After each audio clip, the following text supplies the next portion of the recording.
Argentina বনাম Colombia Copa আমেরিকার অন্যতম সেরা দুই দল এবার শিরোপা লড়াইয়ে নামবে। একদিকে 23 বছর পর কোপা আমেরিকার ফাইনালে উঠল তারা, 28 ম্যাচ অপরাজিত থাকা কলম্বিয়া। অন্যদিকে শ্রেষ্ঠত্ব ধরে রাখার মিশন মেসিদের। সব মিলিয়ে জমজমাট লড়াইয়ের অপেক্ষায় ফুটবল প্রেমীরা।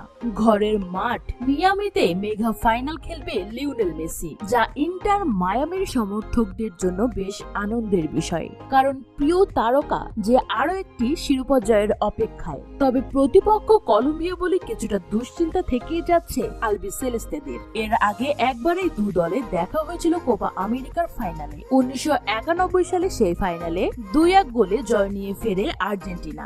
আগামী 15 জুলাই ভোর 6টায় শুরু হবে দুই দলের লড়াই। এর আগে বৃহস্পতিবার নর্থ ক্যারোলিনার ব্যাংক অব আমেরিকা স্টেডিয়ামে উরুগুয়েকে 1-0 গোলে হারিয়ে ফাইনাল নিশ্চিত করে 10 জনের কলম্বিয়া। 39 মিনিটে কলম্বিয়ার হয়ে গোলটি করেন ডিফেন্সিভ মিডফিল্ডার জেফারলন লেমা। আর গত বুধবার 10 জুলাই সেমিতে প্রথমবার খেলতে আসা Canada new jersey made life স্টেডিয়ামে অলৌকিক কিছু করতে পারল না। আর্জেন্টিনা খেলছে বিশ্ব চ্যাম্পিয়নদের মতোই। কানাডা যে সেমিতে সহজ প্রতিপক্ষ সেটি প্রমাণ করলো লিওনেল মেসিরা। এক পাশে লড়াইয়ে কানাডাকে 2-0 গোলের ব্যবধানে হারিয়ে ফাইনালে চলে গেছে বর্তমান বিশ্ব চ্যাম্পিয়নরা। আগামী 15 জুলাই বাংলাদেশ সময় সকাল 6টায় আর্জেন্টিনা বনাম কলম্বিয়া ম্যাচটি মাঠে করাবে। এই ম্যাচটিতে কোন দল জয়ী হতে পারে আপনাদের মতামত জানাতে ভুলবেন না।